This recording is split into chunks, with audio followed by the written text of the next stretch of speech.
Hello বন্ধুরা, আবারও চলে এলাম আমি শেফালিদির রান্নাঘরে। আবারও নতুন এক রেসিপি নিয়ে এসেছি। আজকে তৈরি করব দই বেগুন। তার জন্য আমি একটা বেগুন নিয়ে নিয়েছি, আর সেই বেগুনের দই বেগুন তৈরি করব, সেই রেসিপিটা আজকে তোমাদের সঙ্গে শেয়ার করব। তো পুরো ভিডিওটা দেখবেন বন্ধুরা, ভীষণ ভালো একটা বেগুন। তার জন্য এখানে একটা গোটা বেগুনকে এরকম পিস পিস করে কেটে নিয়েছি। এই দেখুন, এরকম পিস পিস করে কেটে নিয়েছি। একটা বেগুন নিয়েছি, পিস পিস করে কেটে নিয়েছি। আমার এখানে 7 পিস বেগুন হয়েছে। আর এই বেগুন দিয়ে আজকে দই বেগুন করবো। এই দেখুন বন্ধুরা, এখানে 150 গ্রামের মতন দই নিয়ে নিয়েছি। আজকে দই বেগুন তৈরি করব, আর সেই রেসিপিটা আজকে তোমাদের সঙ্গে শেয়ার করব। তো পুরো ভিডিওটা দেখবেন বন্ধুরা, আশা করছি ভীষণ ভালো লাগে। দেখুন বন্ধুরা, এখানে অল্প করে দিয়ে দিয়েছি লবণ, তার সঙ্গে অল্প করে দিয়ে দিলাম হলুদ, দেবো অল্প করে লঙ্কা গুঁড়ো, এখানে দিয়ে দেবো 1 চামচের মতন সরষের তেল, নুন, হলুদ আর এই লঙ্কা গুঁড়ো দিয়ে সরষের তেল দিয়ে ভালো করে বেগুনগুলোকে আমি মাখিয়ে নেব। এবার এখানে একটা কড়া বসিয়ে দিয়েছি, কড়াটাকে গরম করে নেব। কড়াটা আমার গরম হয়ে গেছে, এখানে আমি দিয়ে দিচ্ছি সরষের তেল। তো বন্ধুরা দেখুন, তেলটা আমার গরম হয়ে গেছে। এবার আমি বেগুনগুলোকে ভেজে নেব।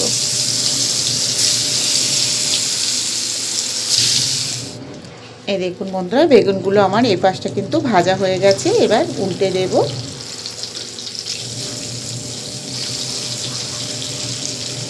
এই দেখুন বন্ধুরা, আমার বেগুনগুলোকে কিন্তু আমি উল্টে পাল্টে ভেজে নিয়েছি। এবার বেগুনগুলো একটা প্লেটের মধ্যে নামিয়ে নেব।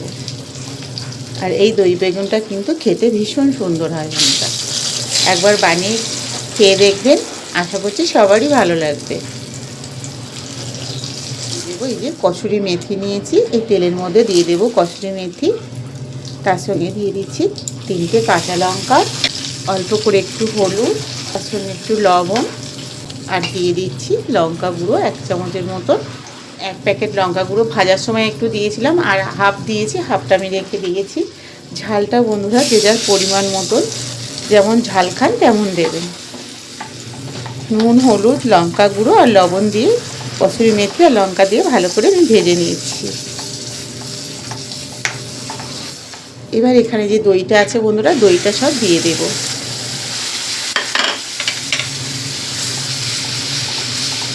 এখানে 150 গ্রাম মতন দই ছিল। এবার এখানে যে বেগুনগুলো আমি ভেজে রেখেছিলাম, ভাজা বেগুনগুলো কিন্তু এই দইয়ের মধ্যে দিয়ে দেব।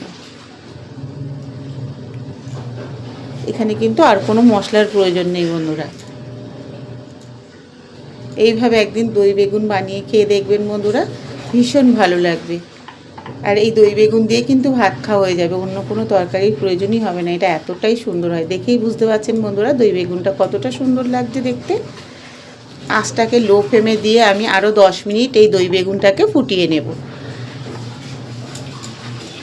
তো বন্ধুরা দেখুন 10 মিনিট হয়ে গেছে। এবার গ্যাসটাকে অফ করে দেব। দেখুন আমার দই বেগুনটা একদম পারফেক্ট রেডি হয়ে গেছে। এবার একটা প্লেটে দই বেগুনটাকে আমি নামিয়ে নেব। তো বন্ধুরা দেখুন, আমার গরম দই বেগুন একদম পরিবেশনের জন্য রেডি। দেখুন কতটা সুন্দর হয়েছে, যাকেই খাওয়াবেন সেই কিন্তু আপনার প্রশংসা করবে। এই দই বেগুনটা একবার বাড়িতে বানিয়ে খেয়ে দেখুন বন্ধুরা, ভীষণ ভালো একটা রেসিপি। আর রেসিপিটা কেমন লাগলো অবশ্যই কমেন্টে জানাবেন বন্ধুরা। রেসিপিটা ভালো লাগলে শেফালিদির রান্নাঘর চ্যানেলটিকে অবশ্যই সাবস্ক্রাইব করে নেবেন, আর ফেসবুক থেকে দেখলে একটা ফলো করে দেবেন বন্ধুরা।